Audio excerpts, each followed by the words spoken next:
Les événements de Moura ont eu lieu du 27 au 31 mars 2022, 2 ans après ce massacre. Où en sommes-nous avec les enquêtes? Éléments de réponse dans ce journal. La transition au Mali devrait prendre fin le 26 mars 2024. Nous verrons dans l'épisode 2 de la série de la semaine les réactions des forces vives de la nation. Plus de 8000 cas de tuberculose ont été enregistrés au Mali en 2023, plus de peur que de mal, puisque la majeure partie a pu être traitée par les services de santé. Bonsoir fidèles téléspectateurs, bienvenue dans ce journal. Le 27 mars 2022, à Moura, dans le cercle de Djenné, selon l'armée malienne, un raid de l'aviation militaire élimine 203 djihadistes et interpelle 51 personnes. 2 ans après cette intervention polémique, que s'est-il réellement passé et où en sommes-nous avec les enquêtes? Paul Yapinguesson nous en parle. Des centaines de personnes sont exécutées à Moura. Selon les organisations de défense des droits de l'homme, accusation que refute l'armée malienne. Les FAMA sont intervenus à Moura. Oui. Pas pour aller tuer des civils, Oui. dont nous avons la charge de protéger. Nous sommes intervenus à Moura dans le cadre de notre mission régalienne de défense de l'intégrité du territoire national, la protection des personnes et les biens. Dès que les forces sont arrivées, elles ont été prises à partie par les terroristes qui étaient en réunion. Et ça en est suivi de combats très violents, au cours desquels nous déplorons aussi des morts et des blessés.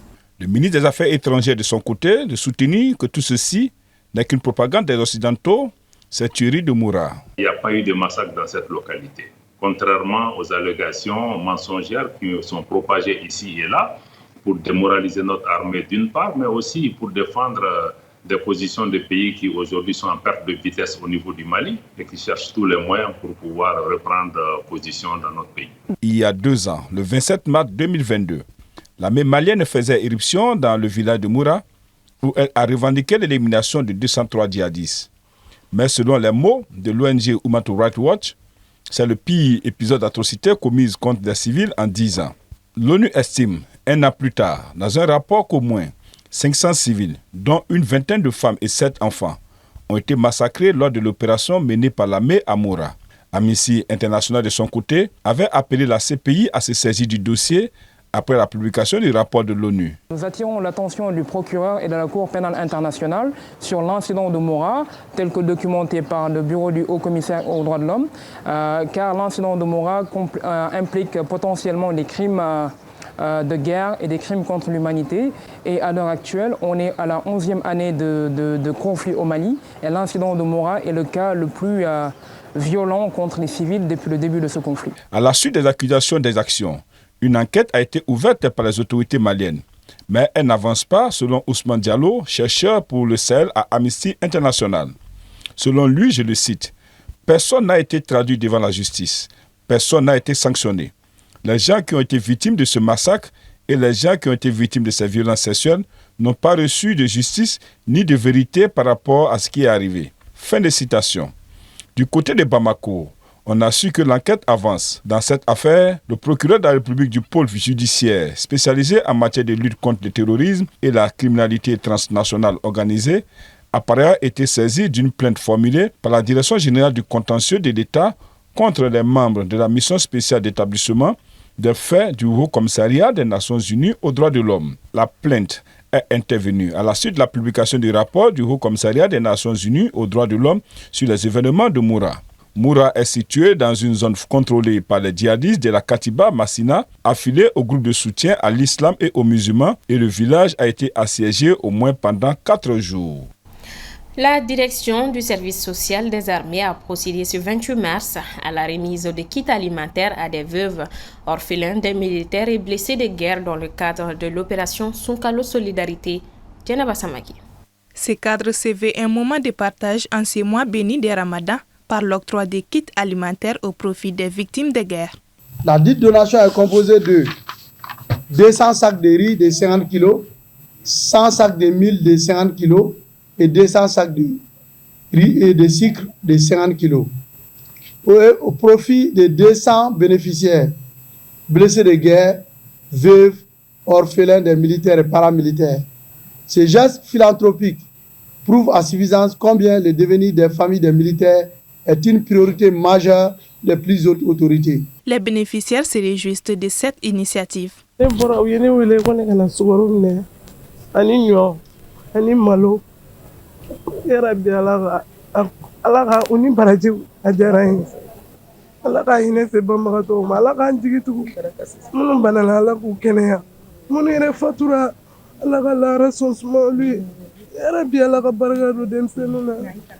A diyara n ye kojugu parce que an bɛ yɔrɔ min na bi sunkalo in na mɔgɔ min ye nin d'i ma yatimɛdenw de b'i bolo mɔgɔ min ye nin d'i ma a ye fɛnba d'i ma an bɛ dugawu kɛ Asimi Ala ka barika don a la. Cette donation, selon le directeur du service social des armées, vise à réaffirmer toute la détermination des autorités pour assister ces victimes de guerre et les populations maliennes en ces mois de Ramadan avec la crise énergétique qui impacte de façon négative les populations. Sunkalo Solidarité toujours, cette fois-ci avec la remise de sacs de mil aux veuves civiles dans la commune 2 du district de Bamako. Assetoumani Koulibaly. 666 sacs de mil pour 666 veuves civiles. Une remise qui s'inscrit dans le projet Sunkalo Solidarité, une initiative des autorités de la transition dans le but d'appuyer les populations courant ce mois de Ramadan et de carême chrétien. Une distribution faite sous la houlette de la ministre de la Promotion de la Femme, de l'Enfant et de la Famille. C'est une cérémonie de remise de dons à la faveur des veuves civiles. Et comme on le sait, la femme est très généralement le socle de la famille.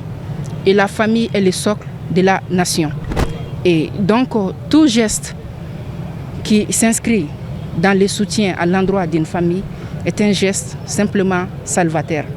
Il n'est pas facile de gérer une famille à deux, à plus forte raison si les charges de cette famille-là doivent revenir à une seule personne qui a des enfants et qui a aussi d'autres choses à faire.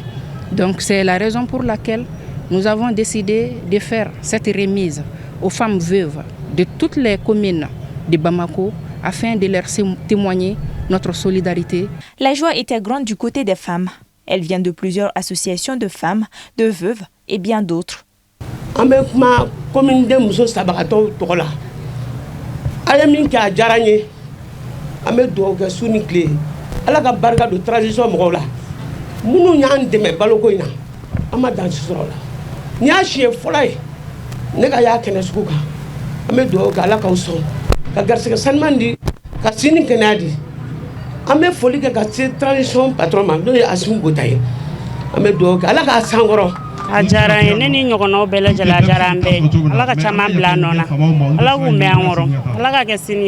Sunkalo Solidarité se donne comme défi d'atténuer la souffrance des populations qui vivent déjà des jours difficiles avec la crise énergétique et économique.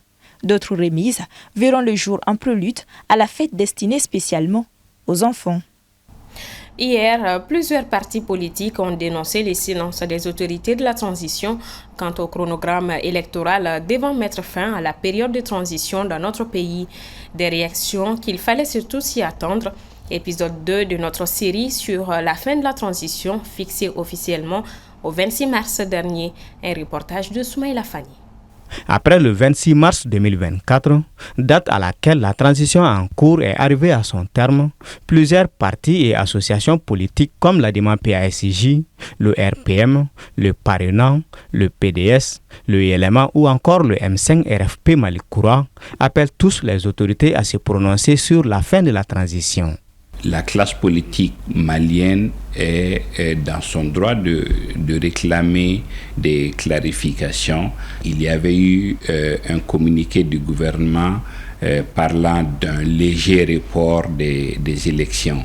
Donc oui, la transition est effectivement pris fin, mais ce qui est évident, c'est que, en tout cas, dans cette semaine, le gouvernement sera obligé de faire un communiqué pour dire est-ce qu'il y a encore des délais à fixer, comment ça va se faire, quelles sont, disons, les dispositions prises pour au moins proroger, faire des élections ou quelle forme juridique on va mettre pour continuer l'existence. Il faut s'attendre à des réactions venant des partis politiques, bien évidemment, qui sont profondément attachés au respect des engagements pris et qui ont un agenda aussi et qui doivent travailler également pour animer leur parti, pour travailler à l'organisation des élections.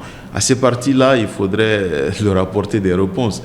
Et je pense que leur réaction est tout à fait normale. Un parti politique, en tout cas tant qu'on est en démocratie, un parti politique doit travailler pour préparer les élections et en tout cas porter ses projets pour les élections.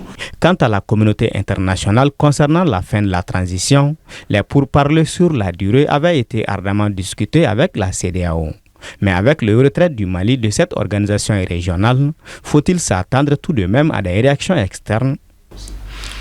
Les partenaires et la communauté internationale ne peuvent que demander encore une fois une clarification. Vous savez, la seule structure qui pouvait faire ou qui avait fait une pression, c'était la CEDEAO. Puisque nous ne sommes plus officiellement membres de la CEDEAO, d'ailleurs, j'explique son silence par ce fait-là. Parce qu'en d'autres temps, elle serait venue avant pour faire le constat et faire d'autres propositions. Mais la communauté internationale est dans la même posture. Elle est obligée de suivre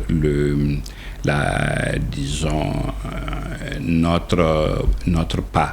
Dans les communiqués des partis politiques, dont la majorité perçoivent d'un mauvais œil cette situation, chacun en ce qui lui concerne exhorte le gouvernement à œuvrer pour le retour à l'ordre constitutionnel démocratique.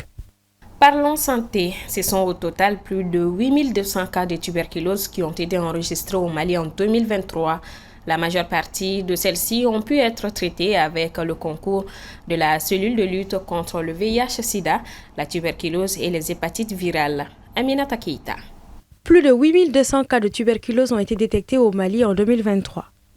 Ces chiffres ont été communiqués par la cellule de lutte contre le VIH-Sida, la tuberculose et les hépatites virales lors d'une conférence de presse ce mercredi 27 mars 2024. Parmi ces 8200 cas, environ 1900 malades sont de la tranche d'âge de 25 à 44 ans. Les chiffres révèlent que 85% de ces malades ont suivi avec succès le traitement des 6 mois. La tuberculose est une maladie infectieuse qui affecte le plus souvent les poumons. Elle est causée par un type de bactérie qui se transmet d'une personne à une autre par la toux, l'éternuement ou à travers la salive. Pour l'année 2024, le Mali entend consentir plusieurs efforts dans la lutte contre la maladie dans le pays. Ces efforts sont entre autres gratuité du diagnostic et du traitement assurés sur l'ensemble du territoire et cela pendant 6 mois ou au-delà. Il existe 3 formes de tuberculose. La tuberculose ganglionnaire intra- ou extrathoracique, la tuberculose pleurale urogénitale vertébrale aussi appelée le mal de peau, la tuberculose ostéo-articulaire méningée ou digestive. Selon les spécialistes de la maladie, les défis majeurs liés au traitement de la tuberculose est la stigmatisation des personnes atteintes de la maladie dans la société. En plus du traitement, les spécialistes préconisent la nécessité d'un soutien psychologique et nutritionnel pour les patients. Pour rappel, en 2023, selon le ministère de la Santé, ce sont près de 500 patients qui perdent la vie par an à cause de la tuberculose. La une de Journal du Mali. Choguel Maïga, classe politique, le malaise. C'est la une de Journal du Mali cette semaine. Depuis peu, le Premier ministre multiplie les rencontres avec la classe politique, mais avec les leaders des mouvements et partis qui boudent ces échanges, le courant passe de moins en moins. Le numéro 468 de l'hebdomadaire est à lire et télécharger sur www.journaldumali.com. Le monde scolaire est en deuil. L'ancien secrétaire général du ministère de l'Éducation nationale, Kinan Agagadega, n'est plus professeur principal de l'enseignement secondaire. Il a occupé plusieurs postes dans le secteur de l'éducation, plusieurs fois des caps, avant d'occuper le poste de directeur national de l'enseignement fondamental. M. Kinan s'est définitivement éteint hier, mercredi 27 mars, à l'hôpital du Mali, des suites d'une courte maladie. Les cérémonies funéraires sont prévues pour demain vendredi chez lui à Niamakoro à partir de 16h. Que son âme repose en paix. C'est ce qui referme ce 1945. Merci à vous de l'avoir suivi. À demain pour une nouvelle page d'actualité.